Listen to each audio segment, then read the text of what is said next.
জগৎ বিখ্যাত নবী পয়গম্বর নাম হলো মুসা আলাইহিস সালাতু ওয়াস সালামের জামানায় এক যুবক পয়গম্বরে মুসা নবীর কাছে আসে বলতেছে, ওগো পয়গম্বর, আল্লাহর হাবিব, আগো নবীজি, আপনি তো আল্লাহর সাথে কথা বলেন, আপনি আল্লাহর সাথে কথোপকথন হয়, আপনি রব্বে কারীমের সাথে দিদার হয়, কথা হয়।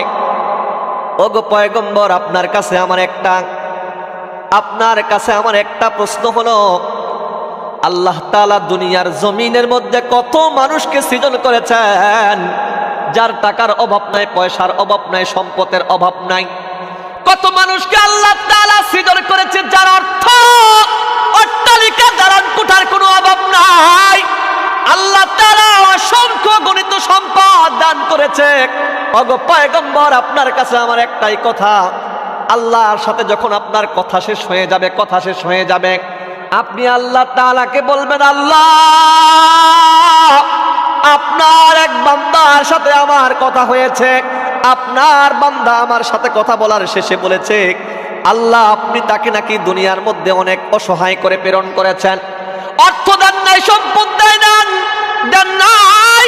ওগো আল্লাহ, আপনার বান্দাকে আপনি দুনিয়ার মধ্যে অসহায় করে প্রেরণ করেছেন, যার টাকা নাই, পয়সা নাই, অর্থ নাই, সম্পদ নাই, সম্মান ইজ্জত কোনো কিছুই নাই, বড় অসহায় জিন্দেগি পালন করে। আল্লাহর কাছে আমার কথাগুলো একটু তুলে ধরবেন। পয়গম্বরে মুসা আলাইহিস সালাম বলল, ও আল্লাহর বান্দা, হ্যাঁ, আমি তোমার কথা আল্লাহ তাআলার কাছে তুলে ধরব। শেষবার ডাক দিয়ে বলে, ওগো পয়গম্বর, আপনি আল্লাহকে বলবেন, আল্লাহ, ওগো দয়ার মালিক, আপনি আমার অভাব দূর করে দেন, আমার অসহায়ের জিন্দেগি পরিবর্তন করে সচ্ছলতার জিন্দেগি যেন রব্বে কারীম দান করে। এই কথা বলার সাথে সাথে পয়গম্বরে মুসা আলাইহিস সালাম আল্লাহর সাথে কথা বলার জন্য তুর পর্বতের দিকে চলে যাচ্ছেন। তুর পর্বতের দিকে যায়, প্রতিমধ্যে আরেকজন যুবক দাঁড়িয়ে গেলেন, ডাক দিয়ে বলতেছে, পয়গম্বর, ওগো নবীজি, আপনি আল্লাহর সাথে কথা বলেন, আমি জানি আপনি কালিমুল্লাহ, আল্লাহর সাথে কথা বলা যখন শেষ হয়ে যাবে তখন আমার একটা প্রস্তাব আল্লাহর কাছে পেশ করবেন। কি করবেন? আমার একটা প্রস্তাব আল্লাহ তাআলার কাছে পেশ করবেন। তখন মুসা পয়গম্বর বলতেছে, ও যুবক, তোমার কি প্রশ্ন বলো? তখন বলতেছে, ওগো পয়গম্বরে আলাইহিস সালাম, ওগো আল্লাহর নবী পয়গম্বর মুসা কালিমুল্লাহ, শোনেন, আল্লাহ তাআলা আমাকে দুনিয়ার মধ্যে এত সম্পদ দান করছে, এত ইজ্জত দান করছে, এত মর্যাদায় আল্লাহ তাআলা মর্যাদাবান করেছে আমাকে। আল্লাহ তাআলা কোনো কিছুর কমতি দেয় নাই, কিন্তু আল্লাহ তাআলা এত অঢেল সম্পদ দান করছে, আমি এই সম্পদের গণনা রাখতে পারতেছি না। এত সম্পদ হিসাব কিভাবে আল্লাহর কাছে দিব যে আপনি আল্লাহকে বলবেন, আল্লাহ তাআলা যেন এমন আমার সম্পদের পরিমাণ একটু কমায় দেয় যেন আমার গণনার ভিতরেই থাকে। এই কথা বলার পরে মুসা আলাইহিস সালাম যুবকের প্রশ্ন নিয়ে যাচ্ছে। যাওয়ার পথে আল্লাহর সাথে কথা বলার শেষে আল্লাহ তাআলাকে ডাক দিয়ে বলতেছে, মুসা আলাইহিস সালাম, মুসা পয়গম্বর ডাক দিয়ে বলতেছে, আল্লাহ, আমি যখন আপনার সাথে কথা বলার জন্য আসতেছিলাম, পথিমধ্যে এমন একটা অসহায় যুবকের সাথে আমার দেখা হয়েছে। যুবকটার অসহনীয় জিন্দেগি চালায়, আপনার কাছে একটাই প্রস্তাব রেখেছে, আল্লাহ তার যেন অসহনীয়, তার যে অসহায়ের জিন্দেগি আছে, তার জিন্দেগির হালত আপনি পরিবর্তন করে দেওয়ার জন্য আমার কাছে প্রস্তাব দিয়ে মাধ্যম বানিয়ে আপনার কাছে প্রস্তাব রেখেছে। আল্লাহ তাআলাকে বলতেছে, ওগো আল্লাহ, ওই যুবকটা আমাকে বলেছে তার খাবার নাই, তার টাকা নাই, পয়সা নাই, অর্থ নাই, সম্পদ নাই, যশ খ্যাতি মান ইজ্জত নাই, আপনি তার সম্মান ইজ্জত বাড়িয়ে দেওয়ার জন্য, তার অর্থ সম্পদ বাড়িয়ে দেওয়ার জন্য আপনার কাছে প্রস্তাব রেখেছে। আল্লাহ তাআলা মুসা পয়গম্বরের কথা শোনার সাথে সাথে ডাক দিয়া বলতেছে, মুসা রে, আপনি যায় বলবা, ওই যুবকটা যদি বেশি থেকে বেশি পরিমাণ আমার শুকর আদায় করে, আমার দরবারে কৃতজ্ঞতা আদায় করে শুকরিয়া আদায় করে আমি আল্লাহ তাআলা তার সম্মান যশ খ্যাতি মান ইজ্জত অর্থের অনাটন আমি আল্লাহ তাআলা দূর করে দিব। কোন সুবহানাল্লাহ। আল্লাহর কাছে পয়গম্বরে মূসা আলাইহিস সালাম ডাক দিয়া বলতেছে, ওগো আল্লাহ, কিন্তু যখন আমি আসতেছিলাম আরেকটা যুবক আপনার কাছে একটা প্রস্তাব রেখেছে। কি প্রস্তাব? বলে, ওগো আল্লাহ, আপনার যুবক আপনার বান্দাকে নাকি আপনি অঢেল সম্পদ দান করেছেন, অনেক অর্থ দান করেছেন, যার কোনো কিছুর কমতি নাই। এত পরিমাণ ব্যাপক দান করেছেন যেটা তার কাছে হিসাব রাখা তার জন্য কষ্টকর হয়ে যায়। ওগো আল্লাহ, আপনি তার সম্পদ সীমিত করে দেওয়ার জন্য আমার কাছে আমার মাধ্যমে আপনার কাছে প্রস্তাব রাখছে। আল্লাহ তাআলা ডাক দিয়া বলতেছে, ও মূসা, তুমি যখন যাবে ওই যুবকের দেখা হয়ে যাবে, ওই যুবককে বলবে সে যেন আগের তুলনায় আমার শুকর আদায় করা বন্ধ করে দেয়, আগের চাইতে কম কম করে আমার কৃতজ্ঞতা আদায় করে আমার শুকর আদায় করে। কারণ আমি তো ওই বান্দার সম্পদ বাড়িয়ে দেই, নিয়ামত বাড়িয়ে দেই যেই বান্দা বেশি থেকে বেশি পরিমাণ আল্লাহর কৃতজ্ঞতা আদায় করে, যেই বান্দা বেশি থেকে বেশি পরিমাণ রবের শুকর আদায় করে নেয়, যেই বান্দা বেশি থেকে বেশি পরিমাণ আল্লাহর কুদরতি কদমে সিজদায় অবনত হয়ে যায়। নবী মূসা যখন ওই যুবকের পাশ দিয়ে যাইবা, ওই যুবকের যখন দেখা হয়ে যাবে, যুবককে বলবা, যুবক রে, আল্লাহ তাআলা তোমার প্রস্তাব অ্যাকসেপ্ট করেছে, তোমার প্রস্তাব গ্রহণ করেছে, তোমার সম্পদ আল্লাহ তাআলা কমিয়ে দিবে। তখন মূসা পয়গম্বর তার কথোপকথন শেষ হওয়ার পরে তার গন্তব্যের দিকে, বাড়ির দিকে রওনা হয়ে গেলেন। প্রথম দেখলেন যেই যুবকটা বলেছেন তার অনেক সম্পদ, ওই সম্পদ কমানোর জন্য আল্লাহর কাছে প্রস্তাব রেখেছিলেন, ওই যুবকের সাথে দেখা হয়ে গেল। ওই যুবকটা ডাক দিয়া বললেন, আসসালামু আলাইকুম ইয়া মূসা কালিমুল্লাহ।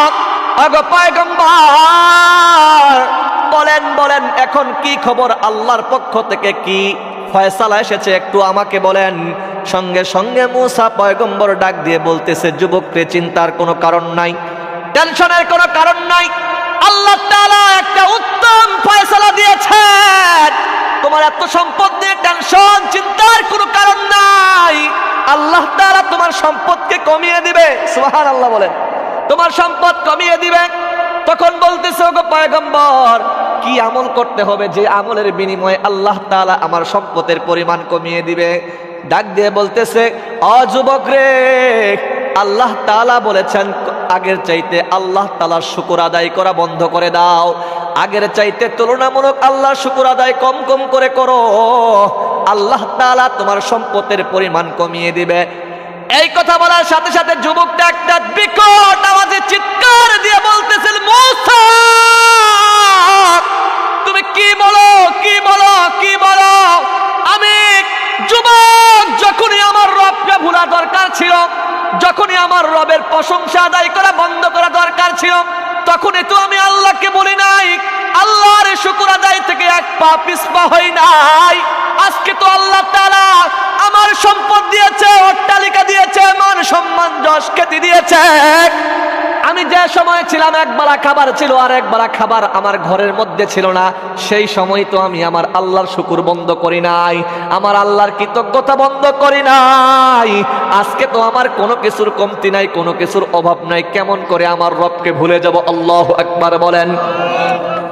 তখন মূসা পয়গম্বর ডাক দিয়ে বলতেছে, ও যুবক ভাই, যদি তুমি তোমার শুকর আদায় বন্ধ করতে না পারো, তাহলে রবের পক্ষ থেকে বরকতের দরজা বন্ধ হবে না। আল্লাহু আকবার। যত শুকর করবে তত তোমার রবের রহমতের দরজা খুলে দেওয়া হবে। ওয়ালাউ আন্না আহলাল কুরা আমানু ওয়াত্তাকাউ লাফাতাহনা আলাইহিম বারাকাতিম মিনাস সামাই ওয়াল আরদ। আল্লাহ তাআলা বলেছেন তাদের জন্য, ওই এলাকার মানুষদের জন্য, যে সমস্ত মানুষরা দুইটা নীতির উপর চলে, একটা হলো ঈমান আর একটা হলো তাকওয়ার নীতি অবলম্বন করে নেয়, আসমান এবং জমিনের সমস্ত বরকতের দরজা খুলে দেওয়া হয়। কোন সুবহানাল্লাহ। ও চাকলাহাটের মুসলমান যুবক ভাই, বৃদ্ধ বাবা, ও পর্দার অন্তরালের মা বোনেরা, একটু গভীর মনোযোগ দিয়ে শুনেন। তুমি বলো আজকে আমি অসহায়, আজকে আমি অভাবের মধ্যে আছি, টেনশনের মধ্যে আছি, চিন্তার মধ্যে আছি। সমস্ত অভাব দূর করতে চাও, তোমার রবের কুদরতি কদমের মধ্যে সিজদায় পড়ে যাও। টেনশন দূর করতে চাও, তোমার রবের কুদরতি কদমের মধ্যে সিজদায় পড়ে যাও। আল্লাহ তাআলার শুকর আদায় বেশি বেশি করে করো। আল্লাহ তাআলা ওই সমস্ত ব্যক্তিদের জন্য রহমতের দরজা ওপেন করে দেয় যে সমস্ত বান্দারা আল্লাহর উপর ভরসা রাখে, আল্লাহকে আল্লাহ বলে মেনে নেয়, আল্লাহর ভয় ভীতি তার দিলের মধ্যে লালন করে, আল্লাহর উপর আস্থা রেখে, আল্লাহর উপর ভরসা রেখে সামনের পদাঙ্ক অনুসরণ করে। আল্লাহ তাআলা বলেন ওই সমস্ত ঈমানওয়ালাদেরকে জানিয়ে দেন যাদের দিনের মধ্যে আমার ভয় আছে, ওই সমস্ত ঈমানওয়ালাদের জন্য আসমানের সমস্ত বরকতের দরজা খুলে যাবে, আর জমিনের সমস্ত নিয়ামত বরকতের দরজা খুলে যাবে। কার সুবহানাল্লাহ। আজকে আমরা কার কাছে চাই বলেন? আজকে আমরা কার কাছে, মানুষের কাছে টাকা চাই, হাত বাড়াই, কিন্তু সবচেয়ে বড় দেনওয়ালা কে বলেন? জোরে বলেন কে? দুনিয়ার মানুষের কাছে চাইলে মানুষ বেজার হয়ে যায়, আর আমার রবের কাছে না চাইলে আমার রব বেজার হয়ে যায়। কথা বলেন ঠিক কিনা? আল্লাহ রাসূল সাল্লাল্লাহু আলাইহি ওয়াসাল্লাম বলেছেন, লা ইয়ারহামুল্লাহু মান লা ইয়ারহামুন নাস। সম্মানিত মুহতারাম হাজিরিন, কি বলতেছিলাম যে মুসা আলাইহিস সালামের কাছে যুবক ডাক দিয়ে বসে, ওগো পয়গম্বর, আল্লাহ তো অনেক সম্পদ আমাকে দান করছে, যার হিসাব আমার কাছে নাই, কিভাবে হিসাব দিব আল্লাহর কাছে? আল্লাহ যেন আমার সম্পদের পরিমাণ সীমিত করে দেয়, গণনার আওতায় নিয়ে আসে। আল্লাহর কাছে একটু বলবেন। আল্লাহর হুকুম কি আসছে যে বলবা সে যেন আমার কৃতজ্ঞতা আগের চাইতে কমিয়ে দেয়। যত কমাবে আমার নিয়ামত তত কমে যাবে। কি বলেন ঠিক না? কিন্তু যুবকের কি অ্যান্সার ছিল যে যখন আল্লাহকে ভোলা দরকার ছিল, যে সময় একবার খাবার খাইতাম আরেকবার খাবার পাইতাম না, যে সময় একটা কাপড় ছিল দ্বিতীয় কোনো কাপড় ছিল না, যে সময় সমাজের মধ্যে আমার দাম ইজ্জত ছিল না, সেই সময় তো আল্লাহকে ভুলি নাই। যে সময় ভোলা দরকার ছিল, এখন তো সব হয়েছে, কেমন করে আল্লাহকে ভুলবো? সুবহানাল্লাহ। তারপরে ওই যুবক, দ্বিতীয় যুবক দেখা হয়ে গেল। প্রথম যে বলেছিলেন যে আল্লাহর কাছে বলবেন, আল্লাহ তাআলা আমার সম্পদ কি করে দেয়? বাড়িয়ে দেয়। মুসা আলাইহিস সালাম যাচ্ছে, যাওয়ার পথে ওই যুবকের দেখা, ওই যুবক দেখা হওয়ার সাথে সাথে বলতেছে, ওগো পয়গম্বর, আল্লাহর পক্ষ থেকে কি ফয়সালা আসছে যে ফয়সালা অনুকরণ করলে আমার সম্পদের পরিমাণ বেড়ে যাবে? সঙ্গে সঙ্গে মুসা পয়গম্বর আলাইহিস সালাতু ওয়াস সালাম ডাক দিয়া বলতেছে, যুবক রে, আল্লাহর পক্ষ থেকে ফয়সালা এসেছে। আল্লাহ তাআলা বলেছেন তুমি বেশি বেশি পরিমাণ আল্লাহ তাআলার শুকর আদায় করো। যখন বেশি বেশি পরিমাণ শুকর আদায় করবা, আল্লাহ তাআলা তোমার নিয়ামতের দরজা খুলে দিবে, নিয়ামত বানিয়ে দিবে, অভাব দূর করে দিবে, অনাটন দূর করে দিবে। আল্লাহ তাআলা তোমার সচ্ছলতার জিন্দেগি দান করবে।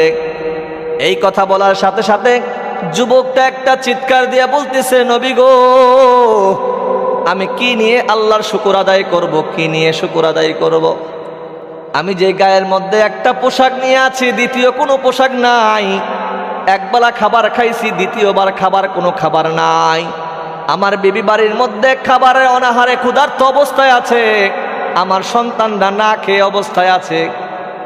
এমন ভাবে বলার পরে আল্লাহ তাআলার পক্ষ থেকে, আল্লাহ তাআলা তো বলেছেন, বান্দা যদি শুকর আদায় করো নিয়ামত বাড়বে, আর যদি আমার না শুকরিয়া আদায় করো তোমাকে যা নিয়ামত দেওয়া হয়েছে সেই নিয়ামত ছিনিয়ে নেওয়া হবে। সঙ্গে সঙ্গে একটা আগুনের বাতাসের মতো, একটা আগুনের লেলিহান আগুনের তাপ তার শরীরের পাশ দিয়ে যাওয়ার সাথে সাথে গায়ের মধ্যে যেই পোশাকটা ছিল নিমিষেই জমিনের মধ্যে খসে পড়ে গেল। আর ডাক দিয়া বলতেছে, যুবককে বলতেছে, যুবক রে, আল্লাহ তাআলা তো বলেছেন, লা ইন শাকারতুম লাযিদান্নাকুম ওয়া লা ইন কাফারতুম ইন্না আযাবি লাশাদীদ। আল্লাহ তাআলা বলেছেন, যারা আল্লাহর নাফরমানি করবে, না শুকর আদায় করবে, তাদের জন্য আল্লাহর যন্ত্রণাদায়ক শাস্তির ব্যবস্থা করেছেন। তাদেরকে যেই নিয়ামত দেওয়া হয়েছে সেই নিয়ামত ছিনিয়ে নেওয়া হবে। ও যুবক, তোমার গায়ের মধ্যে যেই পোশাকটা ছিল আল্লাহর নাশুকরি করার কারণে এই পোশাকটাও তোমার গা থেকে জমিনের মধ্যে খসে পড়ে গেল। মুহূর্তের মধ্যে আগুনের একটা কুণ্ডলী এসে ওই পোশাকটাকে জ্বালিয়ে পুড়িয়ে ভস্ম করে দিল। নাউজুবিল্লাহ। আজকে আমরা আল্লাহ তাআলা নাশুকরি আদায় করি, এই জন্যই বলতে চাই প্রিয় ভাইরা, বেশি থেকে বেশি পরিমাণ শুকর আদায় করবো কার? আল্লাহ তাআলা শুকর আদায় করো, দেখবে আল্লাহ তাআলা তোমার নিয়ামতের দরজাগুলোকে খুলে দিবে। কোন সুবহানাল্লাহ। সম্মানিত মুহতারাম হাজরিন, আমি বলতে চেয়েছিলাম যে আমি আমার আলোচনা যাওয়ার পূর্বে যে ঘটনাটা এনেছি, এই প্রাসঙ্গিকভাবে আরেকটা ঘটনা এসে গেছে যে আল্লাহ তাআলা যত বড়, আল্লাহ তাআলার দান হবে তত বড়। কথা বলেন ঠিক কিনা? যেমন ধরেন আপনি একটু অসুস্থ, ডাক্তারের ট্রিটমেন্ট নেওয়ার পরে দেখলেন আপনি সুস্থ হচ্ছেন না, এমন পর্যায়ে মসজিদের মধ্যে ইমাম সাহেব আছে, ইমাম সাহেবের কাছে গেলেন, হুজুর আমি তো একটু ঠান্ডা অনুভব করতেছি, গলার মধ্যে সমস্যা অনুভব করতেছি, আপনি আমাকে একটু কি করে দেন, একটু ঝাড়ফুঁক করে পানি ফুকিয়ে দেন। তখন ইমাম সাহেব হুজুর বলতেছে, বাবা আপনার গলা ব্যথা ভালো হবে, কিন্তু একটু মধুর প্রয়োজন। কিসের প্রয়োজন? একটু মধুর প্রয়োজন। তখন কি করলেন? মধুর প্রয়োজন। কোথায় মধু পাবো? বলে আমাদের বাড়ির পাশেই তো বাদশার বাড়ি, রাজার বাড়ি। কার বাড়ি বলেন? বাদশার বাড়ি, রাজার বাড়ি। তো রাজার বাড়িতে চলে যান, রাজার তো কোনো শান শৌকতের অভাব নাই, ধন দৌলতের কোনো অভাব নাই, কোনো কিছুর তো কমতি নাই। যান রাজার বাসায় যায় একটু মধু নিয়ে আসেন। তখন ইমাম সাহেবের কথা শোনার সাথে সাথে ওই যুবক একটা ছোট একটা কি নিলেন, একটা বোতল, শিশি অথবা এক চামচ নিয়ে গেলেন, একটা মগ নিয়ে গেলেন, এক চামচ মধু আনার জন্য। কার বাসায় গেছে বলেন? বাদশার বাসায় গেছে। বাদশার কাছে সব কথা খুলে বলার পরে বাদশা তার সেনাপতিকে ডাকলেন, ও সেনাপতি, যাও আমার প্রজার যতটুকু প্রয়োজন ততটুকু মধু দিয়ে দাও। তখন সেনাপতি যখন মধুর স্টোরে নিয়ে গেলেন, মধুর স্টোরে গুদামে নিয়ে গেলেন, গুডাউন থেকে বিশাল এক মধুর, যেই বিশাল বড় ড্রাম, মধুর যে একটা ড্রাম রাখা হয়েছে, ওই ড্রামটা তাকে দিয়ে দিলেন। সুবহানাল্লাহ। এত বড় মধুর ড্রাম পেয়ে তিনি বিমোহিত হয়ে গেলেন। মানে তিনি বলতেছেন, এত মধু দিয়ে আমি কি করব? আমি এত মধুর তো প্রয়োজন নাই, আমার প্রয়োজন এক চামচ মধু। কিসের? বলেন কয় চামচ মধু? এক চামচ মধু। কথাটা শুনেন একটু, যে যত বড় তার দান হয় তত বড়, যে যত বড় তার দান হয় তত বড়। এক চামচ মধু দিলেন, মধু নেওয়ার জন্য গেলেন, কিন্তু রাজা বাদশাহ 1 গ্রাম মধু দিয়ে দিলেন। তখন তিনি বলতেছে, প্রজাকে ডাক দিয়ে বলতেছে, তোমার প্রয়োজন হতে পারে 1 চামচ মধু, কিন্তু আমার শান, আমার মান 1 চামচ নয়। যখন তুমি রাস্তা দিয়ে 1 চামচ মধু দিয়ে রাস্তা দিয়ে হেঁটে হেঁটে যাবা, আমার দেশের, আমার রাজ্যের মানুষগুলো যখন তোমার দিকে লক্ষ্য করবে, ভ্রুক্ষেপ করবে, দেখবে রাজার কোনো কিছুর কমতি নাই, কোনো সম্পদের অভাব নাই, কিন্তু বাদশা কেন 1 চামচ মধু দেয়? রাজা এত কেন কৃপণ, কেন রাজা এত বকিল কেন? রাজার সম্মান ইজ্জত কিন্তু ছোট হয়ে যাবে। কিন্তু তোমার প্রয়োজন হতে পারে 1 চামচ, কিন্তু আমার শান এবং মান কিন্তু 1 চামচ দেওয়া নয়, আমার দেওয়া হলো 1 গ্রাম মধু দেওয়া। কথা বলেন ঠিক কিনা? ঠিক তাই বলতে চাই ও চাকলাহাটের মুসলমান যুবক ভাইরা, ও পদ্মার অন্তরালের মা বোনেরা, ও বৃদ্ধ বাবারা, আমার রব এমন একজন রব, যে রব হলো সমস্ত বাদশার বাদশা। আল্লাহু আকবার। আমার আল্লাহ হলেন এমন একজন রব, দুনিয়ার সমস্ত বাদশাহী যে দান করেছেন তিনি কে? আল্লাহ তাআলা ডাক দিয়ে বলতেছে, तमाम দুনিয়ার মানুষ, দুনিয়ার বাদশা যদি তোমার প্রয়োজন ছিল 1 চামচ মধু, কিন্তু যদি 1 গ্রাম মধু দেয়, ও বান্দা, তোমার প্রয়োজন যা হবে তার চাইতে কত কোটি কোটি গুণ বড় জান্নাত আমি আল্লাহ তাআলা তোমাকেও পড়াও গুণদান করবো। কোন সুবহানাল্লাহ। এই জন্যই বলা যায়, আল্লাহ যত বড়, আল্লাহর দান হবে তত বড়। আল্লাহ যত বড়, আল্লাহর শান, মান, ইজ্জত তত বড়। আল্লাহ তাআলা জানিয়ে দিলেন, ও तमाम পৃথিবীর মানুষ, আমি আল্লাহ তাআলা তোমাদেরকে দুনিয়ার মধ্যে যাদেরকে পছন্দ করি তাদেরকে 2টা বড় বড় নিয়ামত দান করি। আল্লাহু আকবার বলেন। 2টা বড় বড় নিয়ামতের মধ্যে একটা নিয়ামত হলো ঈমান। আল্লাহ তাআলা আমাদেরকে ঈমান দান করেছেন। ঈমান কত বড় সম্পদ! ঈমান সম্পর্কে যদি বলতে চাই তাহলে গল্পের দিকে যেতে হয়, মুসা পয়গম্বরের ঘটনার দিকে যেতে হয়। মুসা পয়গম্বর একটু আগেই বলেছি, আল্লাহর সাথে কথা বলতেন। কার সাথে? জোরে বলেন, কার সাথে কথা বলতেন? আল্লাহর সাথে কথা বলতেন। প্রতিদিনের মতো আজকেও আল্লাহর সাথে কথা হবে। মুসা পয়গম্বর রাস্তা দিয়ে হাঁটতেছে, ডাস্টবিন থেকে একটা শুকর ডাক দিয়ে বলতেছে আল্লাহর রসুলের সাথে কথা বলার জন্য আল্লাহর কাছে ফরিয়াদ করছে, ওগো আল্লাহ আমি শুকরের জবানটা আপনি খুলে দেন যাতে করে আল্লাহর সাথে কথা বলতে পারি। সঙ্গে সঙ্গে আল্লাহ তাআলা মুসা পয়গম্বরের সাথে কথা বলার জন্য ওই শুকরের জবানকে আল্লাহ তাআলা খুলে দিলে। কোন সুবহানাল্লাহ। ওই শুকরের জবান খুলে গেল। শুকরটা মুসা পয়গম্বরকে সালামের মাধ্যমে আদান প্রদান করলেন। সালাম দেওয়ার পরে ডাক দিয়ে বলতেছে, ওগো নবী মুসা, আমি শুকর হয়ে আপনার কাছে একটা প্রস্তাব রাখতে চাই। যখন আল্লাহর সাথে কথা বলবেন, আল্লাহকে বলবেন আল্লাহ তাআলা যেন আমাকে মানুষ বানিয়ে দেয়। কি বানিয়ে দেয়? বলেন কি বানিয়ে দেয়? মানুষ বানিয়ে দেয়। এই কথা শোনার পরে মুসা পয়গম্বর বললেন, ও শুকর, ঠিক আছে, আমি আমার আল্লাহকে বলবো তোমাকে যেন মানুষ বানিয়ে দেয়। সঙ্গে সঙ্গে মুসা পয়গম্বর আল্লাহর সাথে কথা বলার জন্য তুর পর্বতের দিকে, সিনাই পর্বতের দিকে রওনা হয়ে গেলেন। আল্লাহর সাথে কথা শেষ হলো। এক পর্যায়ে ডাক দিয়ে বলতেছে, ওগো আল্লাহ, আপনার বান্দা, আপনার এক শুকর নগণ্য সৃষ্টি নর্দমার মধ্যে, ডাস্টবিনের মধ্যে ময়লা আবর্জনা পচা খাবার খেতেছিল, কিন্তু আমাকে দেখার পরে বলতেছে আল্লাহর কাছে একটা ফরিয়াদ, একটা আল্লাহর কাছে প্রস্তাব বলার জন্য। আল্লাহ তাআলা বলতেছে, মুসার কি প্রস্তাব বলো?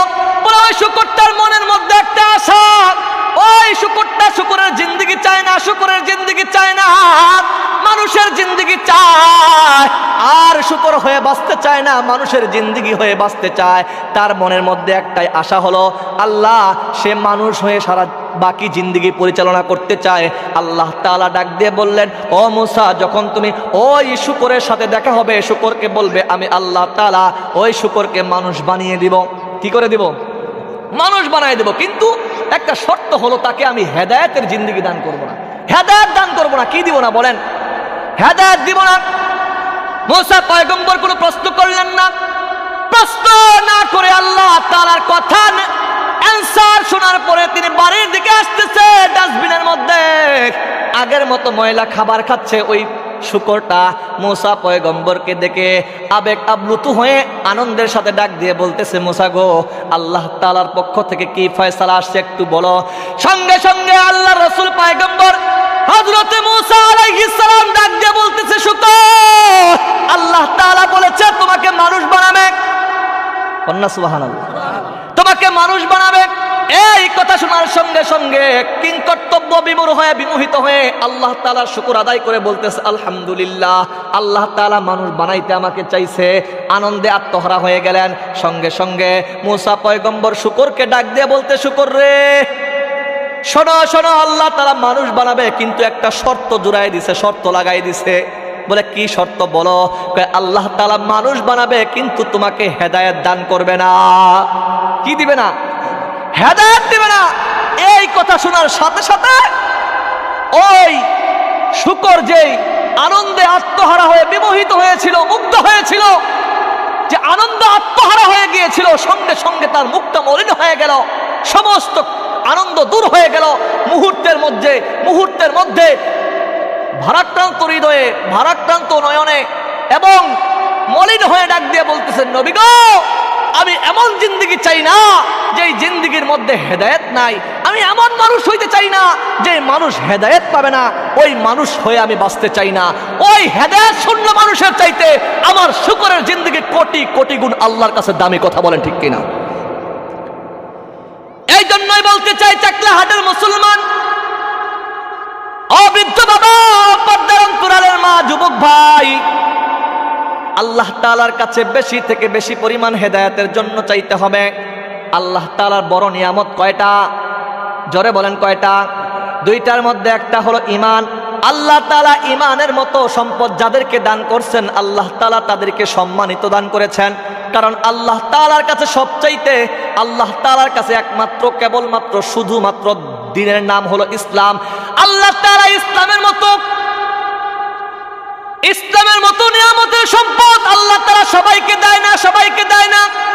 আসমানের নিচে, জমিনের উপরে যাদের উপর রহমতের দৃষ্টি প্রদর্শন করেছেন, আল্লাহ তাআলা যাদেরকে মহাব্বত, ভালোবেসে, আল্লাহ তাআলা যাদেরকে রহমতের দৃষ্টিতে প্রদর্শন করে রহমতের চাদরের ভিতরে আবৃত করেছেন, ওই সমস্ত ব্যক্তিদেরকে, ওই সমস্ত বান্দা বান্দীদেরকে আল্লাহ তাআলা এই ইসলামের সুমহান মর্যাদা দান করেছেন, ঈমানের মতো সম্পদ দান করেছেন। কথা বলেন ঠিক কিনা? আমি যদি সামনের দিকে যাই, ইসলাম কি জিনিস? ইসলাম কি জিনিস? ইসলাম আল্লাহ তাআলার কাছে কেন এত দাম? আল্লাহ তাআলা কেন বলেছেন ইন্নাদ দীনা ইনদাল্লাহিল ইসলাম? আমার কাছে একমাত্র, কেবলমাত্র, শুধুমাত্র আমার মনোনীত ধর্মের নাম ইসলাম। আর এই ইসলাম ধর্ম অনুসরণ করে কারা? যে সমস্ত ব্যক্তিদের জন্য আল্লাহর রহমত নাজিল হয়েছে, যে সমস্ত ব্যক্তিদেরকে আল্লাহ তাআলা রহমতের দৃষ্টি প্রদর্শন করেছেন, যাদের জন্য আল্লাহ তাআলা জান্নাতের নিয়ামত, আল্লাহ তাআলা যাদের জন্য জান্নাতের নিয়ামত কবুল করেছেন, বাজেট করেছেন, ওই সমস্ত ব্যক্তিদের জন্য আল্লাহ তাআলা ইসলাম দান করেছেন, ইসলামের অনুকরণ করার জন্য কবুল করেছেন। ইসলাম ছাড়া অন্য কোন দিন, ইসলাম ছাড়া অন্য কোন মতবাদ, ইসলাম ছাড়া অন্য কোন মতৈক্য, ইসলাম ছাড়া অন্য কোন কর্ম পদ্ধতি, পন্থা, কাইফিয়াত আল্লাহর কাছে কবুল হবে না। আল্লাহ তাআলা তো বলেছেন ওয়া মাইয়াবতাগি গায়রাল ইসলামি দীনান ফালা ইউকবালা মিন ওয়া হুয়া ফিল আখিরাতি মিনাল খাসিরিন। ইসলাম ছাড়া অন্য কোন কর্ম, ধর্ম, মতবাদ আল্লাহর কাছে গ্রহণযোগ্য হবে না, এবং তারা হবে পরকালের দিন ওয়া হুয়া ফিল আখিরাতি মিনাল খাসিরিন, ক্ষতিগ্রস্তদের অন্তর্ভুক্ত। কথা বলেন ঠিক কিনা? আজকে মুসলমানের সন্তান এই আল্লাহ তাআলার নিয়ামতের ধর্ম ইসলাম পেয়েছে, কিন্তু ইসলাম পাওয়ার পরে বিধর্মীদের পা চাটতেছে, বিধর্মীদের অনুষ্ঠানের মধ্যে যাচ্ছে, দুর্গা পূজার মধ্যে যাচ্ছে। মুসলমান তার ঈমানকে হারা হয়ে আল্লাহ তাআলার নিয়ামত থেকে বঞ্চিত হয়েছে। কথা বলেন ঠিক কিনা? সম্মানিত মুহতারাম হাজিরিন, নাওয়াকিদুল ঈমান, ঈমান ভঙ্গের কারণের মধ্যে এসেছে আল্লাহর রাসূলের আনিত দিন ব্যতীত অন্য কোনো দিন, জীবন ব্যবস্থার প্রতি যদি কোনো ব্যক্তি সন্তুষ্ট থাকে বা সাপোর্ট করে, মহাব্বত করে, ভালোবাসে, তাদের ঈমান থাকবে না। দেখেন, প্রকাশ্যে শিরিক, মূর্তি পূজা কি বলেন? প্রকাশ্যে শিরিক না? প্রকাশ্য শিরিক। তারা আমার আল্লাহকে বাদ দিয়ে নিজ হাত দিয়ে তৈরি করছে, মাটি দিয়ে, খড়কুটা দিয়ে তৈরি করছে যে কি মূর্তি, সেই মূর্তিকে তারা সিজদা করতেছে, মূর্তিকে তারা ইবাদত করতেছে, আল্লাহ তাআলাকে বাদ দিয়ে গায়রুল্লাহর পূজা করতেছে। কিন্তু ওই জায়গায় মুসলমানের বাচ্চা তাদেরকে উৎসাহ দেয়, তাদের পূজার মধ্যে যায়, তাদেরকে, কথা বলেন ঠিক কিনা, তাদের সাথে যাইয়া তাদের পূজাটাকে কি করে সৌন্দর্য মণ্ডলিত করে। কথা বলেন ঠিক কিনা? তাদের মধ্যে কত বড় শিক্ষা দিয়ে গেছে ছোটবেলা। দেখেন, সমস্ত মূর্তি ভেঙে বড় দাদা ঠাকুর, যেটা বড় ঠাকুর দাদা ওদের, যেটা ওর ঘাড়ের মধ্যে, কাঁধের মধ্যে কুড়াল ঝুলা রাখছে। প্রশ্ন করা হলো, এই কাজ তো ইব্রাহিম ছাড়া কেউ করে নাই। ইব্রাহিম, তুমি আমাদের দেব দেবী প্রতিমাগুলো কেন ভাঙছো? আমি তো ভাঙি নাই। এখানে তো মিথ্যা বলে নাই, মানে টেকনিক হারাইছে। কয়, আমি তো দেখলাম বড় ওই যে আপনাদের দাদা ঠাকুর বড় যেটা আছে, ওর গায়ের মধ্যে, কাঁধের মধ্যে কুড়াল ঝুলানো আছে, আপনি তাকে জিজ্ঞাসা করেন, যার পূজা করেন তার জিজ্ঞাসা করেন না কেন? দেখেন কত বড় শিক্ষা, ছোট বাচ্চা। আল্লাহু আকবার। আমরা তার সন্তান, আমাদের পিতা ইব্রাহিম আলাইহিস সালাম, আজকে তার আদর্শ ভুলে গেছি আমরা। আজকে ওই সমস্ত পূজা মণ্ডপকে আমরা সমর্থন জানাই, ওই সমস্ত পূজা মণ্ডপে যাইয়া তাদেরকে আমরা উৎসাহ দেই, গীতা পাঠ করি। ওই সমস্ত পূজা মণ্ডপে যাইয়া আমরা তাদেরকে কি করি? তাদেরকে এই ইবাদত করার উৎসাহ দেই। মনে রাখবেন, হিন্দুদেরকে দান করা জায়েজ আছে, কিন্তু তাদের উপাসনালয়ে ইবাদতের জন্য দান করা জায়েজ নাই। তাদের পূজা মণ্ডপে দান করা জায়েজ নাই। সম্মানিত মুহতারাম হাজরিন, ইব্রাহিম পয়গম্বর কি সুন্দর বললেন যে আপনার দাদা ঠাকুরে জিজ্ঞাসা করেন, আপনাদের প্রতিমা, আপনাদের রবকে জিজ্ঞাসা করেন, যে তিনি তো বলে দিতে পারেন কে ভাঙছে না ভাঙছে। আমি দেখলাম তার কাদের মধ্যে কয় শতক কথা বলতে পারে না। যে কথা বলতে পারে না, সে তার প্রজাকে বাঁচাবে কিভাবে? যে কথা বলতে পারে না, তার উম্মতকে বাঁচাবে কিভাবে? তার অনুসারীকে বাঁচাবে কিভাবে? সে তো চলতে পারে না, ঘুরতে পারে না। কত সুন্দর উপমা। আল্লাহু আকবার। আজকে মুসলমানের সন্তান সব ভুলে গেছে, যেটা তাদের দেবতার নামে কি করা হয়, উৎসর্গ করা হয়, খাবারগুলো মুসলমানের সামনে খাচ্ছে, হিন্দুদের সামনে দেওয়া হচ্ছে, ওই খাবারগুলো খাচ্ছে। এই কথাগুলো বলতাম না, যেহেতু এই সময়টা মানুষ বেশি থেকে বেশি পরিমাণ এই কাজগুলো করছে, এই জন্য পর্যায়ক্রমে কথাগুলো চলে আসছে, ঈমান চলে যাবে। আমি এত দীর্ঘায়িত কথা বলবো না, আমার পঠিত আয়াত ও হাদিসের দিকে যাচ্ছি, কারণ সময় অল্প, অল্প কিছু করে মধ্যে আলোচনা আমার শেষ হবে আমার। সম্মানিত মুহতারাম হাজরিন, একটু খেয়াল করে দেখেন যে ঈমান, এই ঈমানের শিক্ষা, ঈমান যে ভেঙ্গে যায়, এই বিষয় জানা যায় কোথা থেকে? মাদ্রাসা থেকে। কোথা থেকে বলেন? কোন কাজ করলে ঈমান চলে যায়? কোন কাজ করলে ইমানের কমতি আসে, কোন কাজ করলে ইমান মজবুত স্ট্রং হয়, এই বিষয়গুলো জানা যায় কোনখানে বলেন? মাদ্রাসা থেকে। মাদ্রাসার মধ্যে শিক্ষা দেওয়া হয়, কোরআনের শিক্ষা দেওয়া হয়, হাদিসের শিক্ষা দেওয়া হয়। সম্মানিত মুহতারাম হাজরিন, আমি জানি আমার বয়ানে আপনারা ভালো হবেন না, হয়তোবা ভালো হতেও পারেন আল্লাহ যদি কবুল করে রাখে, কিন্তু একটা কথা মনে রাখবেন, আমাদের ইমান হতে হবে আবু বকরের ইমানের মতো। কি বলেন, ঠিক না? আপনারা আবু বকরের ইসলাম ধর্ম গ্রহণের ইতিহাস জানেন? আবু বকর সম্পর্কে জানেন? আল্লাহ রসুলের পরে দুনিয়ার মধ্যে শ্রেষ্ঠ মানুষ কে বলেন? আবু বকর। দুনিয়ার মধ্যে সর্বশ্রেষ্ঠ মানুষ হলো নবী রাসূলগণ। কারা বলেন? আর সর্বশ্রেষ্ঠ হলেন আমাদের নবী। আমাদের নবীর পরে এবং নবী রাসূলের পরে সবচেয়ে শ্রেষ্ঠ মানুষ হলেন হযরত আবু বকর সিদ্দিক রাদিয়াল্লাহু তাআলা আনহু। আবু বকর রাদিয়াল্লাহু তাআলা আনহু কেমন জানেন? আল্লাহর রসুলের ছোটবেলার বন্ধু, বাল্য বন্ধু ছিলেন আবু বকর। আর সবচেয়ে বেশি আবু বকর আমার রসুলকে মহাব্বত করতেন। আল্লাহ রসুল সাল্লাল্লাহু আলাইহি ওয়াসাল্লামের বাল্যকালের বন্ধু আবু বকর যখন পর্যায়ক্রমে বড় হলেন, বড় হতে হতে, মানে একটু সংক্ষিপ্ত করে বলতেছি কথাটা, আবু বকর সিদ্দিক রাদিয়াল্লাহু তাআলা আনহু যখন যুবক বয়সে উপনীত হলেন, এমন সময় ব্যবসার উদ্দেশ্যে সিরিয়া যাচ্ছে, শাম দেশে সিরিয়া যাচ্ছে। সিরিয়াতে যাওয়ার পরে এক রাতে তিনি স্বপ্ন দেখলেন। কি দেখলেন? কে দেখছেন বলেন?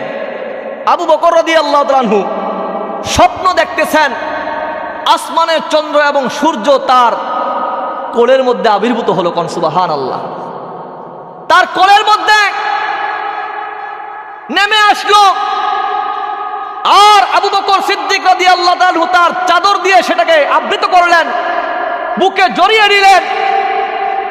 এই স্বপ্ন দেখার পরে আবু বকরের যখন ঘুম ভেঙে গেল, এই স্বপ্নের তাবির জানার জন্য তিনি বেকুল হয়ে গেলেন, দিশেহারা হয়ে গেলেন। কি করা যায়? কি স্বপ্ন দেখলাম? আসমানের চন্দ্র সূর্য আমার কোলের মধ্যে আসছে, আর সেটাকে আমি আমার চাদর দিয়ে আবৃত করে বুকের মধ্যে ধারণ করলাম। সঙ্গে সঙ্গে এই তাবির শোনার জন্য তদানীন্তন সময় এক খ্রিস্টান পাদ্রীর কাছে চলে গেলেন। স্বপ্নের ব্যাখ্যা জানার জন্য, তাবির জানার জন্য খ্রিস্টান পাদ্রীর কাছে যাওয়ার পরে ওই পাদ্রীর কাছে তার সমস্ত স্বপ্নের ডিটেলস খুলে বললেন, স্ট্রাকচার খুলে বললেন। খুলে বলার পরে ওই পাদ্রী বলতেছে, তোমার নাম কি বলো? আবু বকর সিদ্দিক ডাক দিয়ে বলতেছে, আমার নাম আবু বকর। বলে, তোমার বাড়ি কোথায়? বলতেছে, আমার বাড়ি হলো মক্কায়। আল্লাহু আকবার বলে, আমার বাড়ি মক্কায়। বলে, তোমার বংশ কি? বলে, আমার বংশ হলো কুরাইশ বংশ। এই কথা শোনার সাথে সাথে ওই খ্রিস্টান পাদ্রী ডাক দিয়ে বলতেছে, আবু বকর, তোমার এলাকার মধ্যে, তোমার দেশের মধ্যে এমন একজন নবীর আবির্ভূত হয়েছে, যেই নবী সম্পর্কে সমস্ত কিতাবের মধ্যে লিপিবদ্ধ আছে। তাওরাতের মধ্যে আছে, ইনজিলের মধ্যে আছে, আসমানি কিতাবের মধ্যে ঘটনা আছে। মক্কার মধ্যে এমন একজন নবীর আবির্ভূত হবে, যাকে প্রথম সাপোর্ট করবে, যাকে প্রথম ভালোবাসবে, তিনি হলেন আবু বকর। তার বাড়ি হবে মক্কায়, তার বংশ হবে কুরাইশ বংশ। আল্লাহু আকবার বলেন। ও আবু বকর, যাও যাও, আর তুমি এখানে থাকিও না, তুমি তোমার গন্তব্য, তোমার বাড়ির দিকে রওনা হয়ে যাও। তাকে যেখানে পাবে তার কাছে তুমি ঈমান গ্রহণ করবে। কোন সুবহানাল্লাহ! সঙ্গে সঙ্গে আবু বকর ব্যবসার কাজ বন্ধ করে দিলেন, ব্যবসা বন্ধ করে তার বাড়ির দিকে চলে গেলেন। কি স্বপ্ন দেখলেন? এমন আশ্চর্যকর স্বপ্ন দেখলেন, দেখতেছেন আসমানের ওই চাঁদ, ওই আসমানের সূর্য আমার কাছে এসে গেল, আমার কাছে এসে, আর সেই চাঁদ এবং সূর্যকে আমি আমার চাদর দিয়ে আবৃত করে বুকের মধ্যে জড়িয়ে নিলাম। এই দৃশ্য দেখার পরে বারবার তার দিলের মধ্যে একটা নাড়া দেয়। আর একদিক থেকে ওই পাদ্রীর দিকে লক্ষ্য করে, পাদ্রীর কথার দিকে লক্ষ্য করে বলে, পাদ্রী কি বলল? আমি নাকি তাকে অনুসরণ করব, আমি নাকি তাকে অনুসরণ করব, আমি নাকি তার সবচাইতে, আমি নাকি তার সবচাইতে, আমি নাকি তাকে সবচাইতে বেশি মোহাব্বত করব, তাকে বেশি ভালোবাসবো, তার প্রথম বন্ধু আমি হব, তার প্রথম সহচর আমি হব। ওই পাদ্রীর কথা লক্ষ্য করিয়া ওই আবু বকর সিদ্দিক রাদিয়াল্লাহু তাআলা আনহু মুহূর্তের মধ্যেই ওই সিরিয়া ত্যাগ করে মক্কার দিকে চলে গেলেন। গিয়ে দেখতেছেন আবু জাহাল, আবু লাহাব, উতবা, শাইবা, ওয়ালিদ ইবনে মুগীরা, ওই মক্কার মুশরিকরা, কুফার মক্কার সমস্ত লিডার যারা আছে তারা একত্রিত হয়ে কানা ঘোষা করতেছে। তো এতদিন তো জানতাম আব্দুল্লাহ সন্তান মুহাম্মদ আল আমিন, তাকে আমরা আল আমিন উপাধি দিয়েছিলাম। দুনিয়ার মধ্যে সাধারণ একজন যুবক, যার কোনো কথা মিথ্যা নাই, সাধারণ ভাবতাম, তাকে আপন করে নিতাম, তাকে মোহাব্বত ভালোবাসতাম। কিন্তু সে আজকে আমাদের বাপ দাদার দেবীর বিপক্ষে কথা বলে, আমাদের বাপ দাদার প্রতিমার বিপক্ষে কথা বলে, তিনি নাকি আল্লাহর নবী দাবি করে। এইটা মানা যাবে না, এইটা মানা যাবে না। সঙ্গে সঙ্গে আবু বকর ডাক দিয়া বলতেছে, ও আবু জাহাল, ও আবু লাহাব, বলো বলো তোমার ভাতিজা মুহাম্মদ কোথায়? বলতেছে আমাদের ভাতিজা তার বাসায়। একটা দৌড় দিলেন আবু বকর, এক দৌড় দিয়ে নবীর ঘরের মধ্যে চলে গেল। আল্লাহু আকবার। আল্লাহর নবীর কাছে যাইয়া বলতেছে, গো পয়গম্বর, আমি আপনাকে একটা বিষয় পরীক্ষা করতে চাই, আপনার কাছে একটা মুজিজা দেখতে চাই। ওগো পয়গম্বর, আমি আপনার কাছে এমন একটা মুজিজা শুনতে চাই যে মুজিজা আগে আমি কোনোদিন শুনি নাই। সঙ্গে সঙ্গে ডাক দেয়া বলতেছে আবু বকর, ও আবু বকর, মুজিজা শুনবা, শোনো। তুমি যে গত কয়েকদিন আগে সিরিয়ার মধ্যে ব্যবসার উদ্দেশ্যে গিয়েছিলা, ওই ব্যবসার মধ্যে দেখলা, স্বপ্নের মাধ্যমে তুমি দেখলা ওই আসমানের চন্দ্র, ওই সূর্যটা তোমার কোণের মধ্যে এসে গেছে। তুমি সেইটাকে রহমতের চাদরের মাধ্যমে তোমার গায়ের চাদর দিয়ে আবৃত করলা। ও আবু বকর, সেই চাঁদকে তুমি জানো? ওই আসমানের চাঁদটাই হলাম আমি পয়গম্বর। কোন আল্লাহু আকবার। ওই চাদর, ওই রহমতের চাঁদটা, ওই সূর্যটা হলাম আমি পয়গম্বর।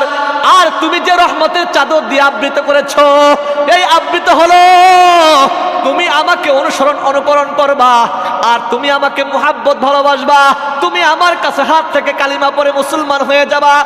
পয়গম্বর, আল্লাহি, আল্লাহর কসম, আমি আবু বকর তোমাকে বলতেছি, ওগো পয়গম্বর, এই স্বপ্ন দেখার পরে সঙ্গে সঙ্গে তদানীন্তন সময় ওই এলাকার মধ্যে যেই স্বপ্নের ব্যাখ্যাদাতা তাবির ছিল, ওই খ্রিস্টান পাদ্রীর কাছে এই স্বপ্নের তাবির জেনেছি। জানার পরে জানতে পারলাম সেই লোকটা তুমি আমার বাল্যকালের বন্ধু মুহাম্মদ। এই জন্য আমি কার্যক্রম, আমার ব্যবসা বন্ধ করে দিয়া তোমাকে পাওয়ার জন্য, তোমার কাছে আসার জন্য সমস্ত কাজকে পিছনে ফেলে এখানে চলে আসছি। কোন সুবহানাল্লাহ। সঙ্গে সঙ্গে আল্লাহ রসুলের হাতে হাত থেকে কালিমা পড়ে মুসলমান হয়ে গেলেন। কোন সুবহানাল্লাহ। আজকে আমাদের দিকে তাকান যে রাসূলের স্পষ্ট হাদিসগুলো আমরা মানতেছি না। রাসূলকে পাই নাই, রাসূলের পবিত্র জবানের হাদিস তো পাইছি। কি বলেন, ঠিক না? রাসূলের আশেক দাবি করি কিন্তু মুখের মধ্যে দাড়ি নাই। রাসূলের আশেক দাবি করি গায়ের মধ্যে লম্বা জামা নাই। রাসূলের আশেক দাবি করি ইসলামী খেলাফত চাই না। রাসূলের আশেক দাবি করি আল্লাহ ওয়ালাদের সমর্থন করি না। কথা বলেন ঠিক কিনা? সম্মানিত মুহতারাম হাজরিন, এমনও তো কথা আসে, উলামায়ে কেরামরা রাজনীতি করবে কেন? নাউজুবিল্লাহ। আল্লাহ রাসূল সাল্লাল্লাহু আলাইহি ওয়াসাল্লামের মদিনা জিন্দেগির দিকে তাকান। আল্লাহ রসুল রাজনীতি করছে কি করে নাই? হয়তোবা আমাদের চাইতে একটু ভিন্নতা, যুগ উপযোগী মাসআলা মাসাইল উলামায়ে কেরামরা বলে থাকেন। কথা বলেন ঠিক কিনা? সম্মানিত মুহতারাম হাজরিন, এই কথা বলার জন্য আসি নাই, আপনাদের কাছে এতটুকু স্মরণ করতে চাই, আমরা নবীকে দেখি নাই কিন্তু নবীর পবিত্র জবানের হাদিস তো পাইছি। কি বলেন, ঠিক না? সেই হাদিস অনুসরণ করে চলা মানে আমার রসুলের কথা মেনে চলা। আল্লাহকে দেখি নাই, জান্নাত ছাড়া আল্লাহকে দেখা যাবে না, কিন্তু আল্লাহকে দেখি নাই, কি হয়েছে? আল্লাহর কালাম তো পাইছি। আল্লাহর কালাম পড়া মানে আল্লাহর সাথে কথা বলা, আল্লাহর কালাম মানা মানে আল্লাহর কথা অনুসরণ করে চলা। সম্মানিত মুহতারাম হাজরিন, আজকে এখানে কোরআনের মাহফিল হচ্ছে, আমার যুবক ভাইরা রাস্তায় ঘোরাফেরা করতেছে। এই জায়গায় মাহফিল হচ্ছে, অনেক যুবক ভাই দেখা যায় বাড়ির মধ্যে সময়, টিভির মধ্যে সময়, খবর দেখতেছে, গান বাজনা দেখতেছে। কথা বলেন ঠিক কিনা? তাদের মতো হতভাগা কপাল পুরা আর কেউ নাই। এই রহমতের দরজা, এই রহমতের জলসা পাইছে। আল্লাহ রাসূল সাল্লাল্লাহু আলাইহি ওয়াসাল্লাম বলেছেন এটা জান্নাতের বাগান। কোন সুবহানাল্লাহ। এটা বিশ্বাস রাখতে হবে, ইয়াকিন রাখতে হবে আমাদের জন্য। ইয়াকিন নাই, বিশ্বাস নাই। আল্লাহ রসুল সাল্লাল্লাহু আলাইহি ওয়াসাল্লামের সাহাবাই কেরামরা তাকান, ওই যে কি বলছে যে আবু বকর দেখলেন তার কোলের মধ্যে আসমানের চন্দ্র সূর্য আসছে, দেখেন নাই? তখন এইটার ব্যাখ্যায় উলামায়ে কেরামরা বলেন যে আবু বকর রসুলের একদিন আবু বকরকে বললেন, ও আবু বকর, যে কোনো সময় তোমাকে আমার সাথে হিজরত করতে হবে। যে কোনো সময় কি করতে হবে বলেন? হিজরত করতে হবে। ঠিক আবু বকর সেই দিন থেকে আর ঘুমায় না, 6 মাস পর্যন্ত ঘুমায় নাই। হঠাৎ করে রাসূল সাল্লাল্লাহু আলাইহি ওয়াসাল্লাম রাতের বেলা এসে নক করলেন। আবু বকর একটা মাত্র ডাক দেওয়ার সাথে সাথে দরজা ওপেন করে দিলেন, খুলে দিলেন।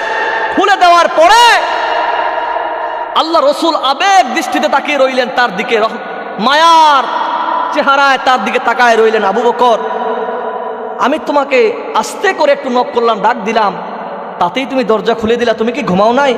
বলে, ওগো পয়গম্বর, আমি আবু বকর আজকে শুধু না, আজ থেকে ওই 6 মাস পূর্বে আপনি যেই দিন বলেছিলেন যে আমার সাথে কি করতে হবে, হিজরত করতে হবে, সেই দিন থেকে তো আমার ঘুমকে হারাম করে দিছি। সেই দিন থেকে তো আমি আমার পিঠের মধ্যে কোনোদিন কি লাগাই না, বালিশ, মাথার মধ্যে বালিশ লাগাই না, গায়ের মধ্যে কি লাগাই না, বিছনা লাগাই না, বিছনার মধ্যে পিঠ লাগাই না। শুধু আজকে না, সেই হিজরতের কথা অনুসরণ করে উলামায়ে কেরামরা বলেন যে হিজরতের সময় গারে সুর, যেখানে হেরা পর্বতের মধ্যে যে আল্লাহ রসুল সাল্লাম কি দিয়েছিলেন বলেন, আশ্রয় নিয়েছিলেন, সে সময় তো আল্লাহ রসুলের এই পায়ের মধ্যে, আল্লাহ রসুল আবু বকরের এই কোলের মধ্যে মাথা রেখে ঘুমাইছিলেন। কোন সুবহানাল্লাহ। সেই দৃশ্যটাকে স্মরণ করে দিলেন যে আবু বকর, শোনো, যে তুমি যে দেখলা তোমার এই শরীর গায়ের মধ্যে, তোমার কোলের মধ্যে রসুল মাথা রাখছে, ওই যে আসমানের সূর্যটা চন্দ্র এসে তোমার শরীরের মধ্যে কি হয়েছে, আসছে, সেটা হলো তুমি আবু বকর রসুলকে ওই গায়ের সুরের মধ্যে তুমি রাসূলকে এই তোমার শরীর কোলের মধ্যে রাসূলের মাথা রেখে ঘুমাইছে। কোন সুবহানাল্লাহ। সম্মানিত মুহতারাম হাজিরিন, একটু চিন্তা করেন, একটু বুঝেন যে আল্লাহ তাআলা তো এমনি এমনি আমাদেরকে দুনিয়ার মধ্যে পাঠায় নাই। এমনি এমনি পাঠাইছে বলেন? আল্লাহ তাআলা দুনিয়ার মধ্যে সর্বপ্রথম যে বাক্যটা নাজিল করছেন সেটা হলো ইকরা বিসমি রাব্বিকাল্লাযী খলাক। আল্লাহ বলতেছেন ইকরা, পড়ো, বিসমি রাব্বিকাল্লাযী খলাক, পড়ো তোমার প্রভুর নামে যিনি তোমাকে সৃষ্টি করেছেন। এটা আমরা সবাই জানি, এই কথার বাক্যটা সবাই আমরা অর্থ করতে পারি যে পড়ো তোমার প্রভুর নামে যিনি তোমাকে সৃষ্টি করেছেন।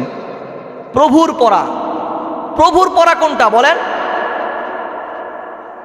যেই কোরআন শিক্ষা অর্জন করলে, যেই শিক্ষা অর্জন করলে প্রভুর পরিচয় পাওয়া যায়, যেই শিক্ষা অর্জন করলে দুনিয়ার, সমাজের এবং রাষ্ট্রের, এলাকার, গ্রামের দুর্নীতি দূর করা যায়, কুসংস্কার দূর হয়ে যায়, সমাজের অবকাঠামো পরিবর্তন হয়ে যায়, সমাজের সাম্য অধিকার ফিরে পায়, বঞ্চিত মানুষ তাদের বঞ্চিত অধিকার ফিরে পায়। এই শিক্ষা অর্জনের কথা আল্লাহ তাআলা কুরআনুল কারীমের মধ্যে বলেছেন। আর এই শিক্ষাটাই হলো জাতির মেরুদণ্ড। আজকে আমরা মনে করি শিক্ষা জাতির মেরুদণ্ড। কোন শিক্ষা জাতির মেরুদণ্ড? যেই শিক্ষায় দুর্নীতি শিখায়, যেই শিক্ষা টেন্ডারবাজি শিখায়, যেই শিক্ষা মন্দিরে গিয়ে আমাকে ভক্তি প্রণাম করা শিখায়, যেই শিক্ষা অর্জন করলে আঙ্গুল ফুলে কলা গাছ হওয়া যায়, যেই শিক্ষা অর্জন করে দেশের অর্থনৈতিক অবনতি ঘটে, যেই শিক্ষা অর্জন করে লক্ষ কোটি টাকা বিদেশে পাচার করা যায়, ওই শিক্ষা মনে হয়। যেই শিক্ষা অর্জন করলে সমাজের যে ঘুণে ধরা পরিবেশটাকে সুন্দর করা যায়, যেই শিক্ষা অর্জন করলে ন্যায্য অধিকার সমাজের মধ্যে বঞ্চিত মানুষ ফিরে পায়, সেই শিক্ষাটা হলো প্রভুর শিক্ষা। সেই শিক্ষা যতদিন পর্যন্ত অর্জন করব না, ততদিন পর্যন্ত আমরা দুনিয়ার এই কুসংস্কার, এই দুনিয়ার মন্দ শিক্ষায় শিক্ষিত হলে জাতি কখনো ডেভেলপ হবে না, জাতির উন্নতি হবে না, দেশ ও জাতির কখনো কল্যাণ হতে পারে না। কথা বলেন ঠিক কিনা? সম্মানিত মুহতারাম হাজরিন ও প্রিয় ভাইয়েরা, আমি আমার আলোচনার দিকে যাচ্ছি। আমি অল্প কিছুক্ষণ আলোচনা করব আমার আয়াত এবং হাদিস কেন্দ্রিক। আসেন, আল্লাহর শিক্ষা কোনটা একটু আপনাদেরকে বলার চেষ্টা করব। আল্লাহ তাআলা কুরআনুল কারীমের মধ্যে বলেছেন, ইন্নামা ইয়াখশাল্লাহা মিন ইবাদিহিল উলামা। এই উলামা শব্দটা আমরা জানি। এখানে আল্লাহ তাআলা বলেছেন নিশ্চয়ই যারা আল্লাহকে বেশি থেকে বেশি পরিমাণ ভয় পায় তারা হলো জ্ঞানী যারা, উলামায়ে কেরাম যারা। কারা বলেন? উলামায়ে কেরামরা। আজকে কি একজন বিসিএস কালারকে উলামায়ে কেরাম বলে? বলেন? তিনিও তো জ্ঞানী, কিতাব বলতে আমরা সব কিতাবকে বুঝি, কি আল কুরআন ও কিতাবুল্লাহ, এটাও একটা কিতাব, কোরআনটাও কিতাব, কিন্তু ওই কিতাবের সাথে এই কিতাবের সামঞ্জস্য হবে নাকি বলেন? এই জন্য বুঝতে হবে। অনেকে বলে জ্ঞানীরা, অনেকে প্রশ্ন করে হুজুর এখানে জ্ঞানীর কথা বলছে, আপনি উলামায়ে কেরামের কথা বলেন কেন? মনে রাখবেন, তাদেরকে বিসিএস কালারকে উলামা বলা হয় না, আলেম বলা হয় না। তারাও জ্ঞানী, কিন্তু তাদেরকে আলেম শব্দ অর্থ আমরা বুঝি যে আলেমদেরকে, হুজুরদেরকে বোঝানো হয়, কি বলেন ঠিক না? অনেকে বুঝে থাকে না, এটা ঠিক না? কিন্তু মনে রাখবেন সম্মানিত মুহতারাম হাজিরিন, যে আল্লাহ তাআলা এই আয়াতের মধ্যে বলতেছেন নিশ্চয়ই যারা বেশি থেকে বেশি পরিমাণ আল্লাহকে ভয় পায় তারা হলো উলামায়ে কেরাম, জ্ঞানী যারা আছেন। এই জন্য আল্লাহকে কই ভয় পাই আমরা? আল্লাহকে ভয় পাবেন, আল্লাহর ভয়, ওয়া ইয়াত্তাকিল্লাহা ইয়াজআল লাকুম ফুরকান, আল্লাহ তাআলা পার্থক্য করে দিবে। আল্লাহ তাআলা কুরআনুল কারীমের মধ্যে বলতেছেন ইয়া আইয়ুহাল্লাযীনা আমানু ইন তাত্তাকুল্লাহা ইয়াজআল লাকুম ফুরকানাও ওয়া ইউকাফির আনকুম। আল্লাহ তাআলা বলতেছেন যারা আল্লাহকে ভয় করবে, ইয়া আইয়ুহাল্লাযীনা আমানু, হে ঈমানদারগণ, ইন তাত্তাকুল্লাহ, যদি আল্লাহকে ভয় করতে পারো, ভয় করতে থাকো, ইয়াজআল লাকুম, বের করে দিবেন ফুরকান, সত্য মিথ্যার রাস্তা, ফুরকান পার্থক্য করে দিবেন জান্নাত জাহান্নামের রাস্তা, আল্লাহর রাস্তা। এবং ওই শিক্ষা অর্জন করতে পারলে তোমাকে আল্লাহ তাআলা ইহদিনাস সিরাতুল মুস্তাকিমের রাস্তা অন্বেষণ করার রাস্তা বের করে দিবেন, যেই রাস্তা অনুসরণ করে আল্লাহ জান্নাতের মেহমান হতে পারবেন। কোন সুবহানাল্লাহ। সম্মানিত মুহতারাম হাজিরিন, আমি আয়াতে কারিমা তিলাওয়াত করেছি ইকরা বিসমি রাব্বিকাল্লাযী খলাক, আর আল্লাহ রসুলের অসংখ্য এই মাদ্রাসা শিক্ষার উপরে, কোরআন শিক্ষার উপরে হাদিস আছে, তার মধ্য থেকে সুপরিচিত এবং চির শোনা জানা একটা হাদিসে কারিমা তিলাওয়াত করেছি, পাঠ করেছি, যেটার মধ্যে বলা হয়েছে খয়রুকুম মান তাআল্লামাল কুরআন ওয়া আল্লামা, তোমাদের মধ্যে সর্বোত্তম ওই ব্যক্তি যে কোরআন মাজিদ শিক্ষা করে এবং শিক্ষা দেয়। এখন বলেন সর্বোত্তম কাদেরকে আল্লাহ রসুল বলেছেন? যারা কোরআন শিখে এবং মানুষকে শিখায়। আর এটা কোরআনের মাদ্রাসা।